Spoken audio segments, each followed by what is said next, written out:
Here we got our 1932 Ford Classic Roadster. Roadster being open top. It's got the Chevy small block in there, which pretty much everybody has. Oh, wait a minute. What am I saying? Thunderbird. You know, somehow I just expected it to be a Chevy. You know, it's like we're looking right at it. It says a Thunderbird. He's got it good. I was looking at these manifolds and I was saying to myself, wait a minute, something ain't right here. And then I looked at the fuel pump, and I see the fuel pump's on the other side on the Chevy small block. Hey, wait a minute, then I look and see Thunderbird. Duh. No kidding. Yeah. This thing's done right then, man. Like, you know, you got Ford and keep it all Ford, or Thunderbird. So, looks like you got a 3 on a tree. Wonder how that transmission works with this thing, man. Probably some kind of serious adapter there.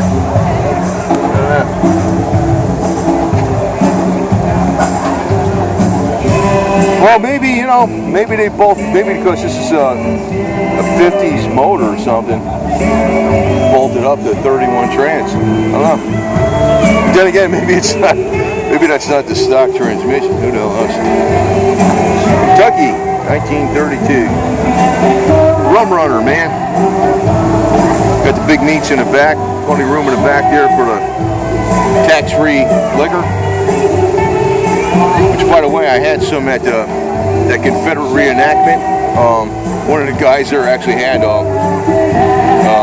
blackberry moonshine from Tennessee. The real stuff. Untaxed. I was taking some swigs out of it. It was pretty good. Really good, actually. It's like untaxed moonshine. Yeah, it's around here in Florida, believe it or not. Although it's not with your they frown upon it, it's more or less in a big way. But what the hell's a big difference? What's a big deal, right? You know? I mean, that's the only time I had it, but guy had some over there. It's like, yeah, it's nice. You got your Ford Baby Moons, big wide running boards. You're making a good escape. Thunderbird motor. I don't know why, you know, I was so conditioned to seeing Chevy small blocks in these things. I was looking at it, I said, this doesn't look right. Wait a minute. That's right on the valve covers, Thunderbird. Yeah, like the manifold isn't right for a Chevy small block, and even the valve covers, the way they are, they're mounted on there. They don't. That's not how they work with Chevy. You know, like the whole thing. I'm like, wait a minute. I just wasn't thinking. I've been out here a little while, so I'm getting tired.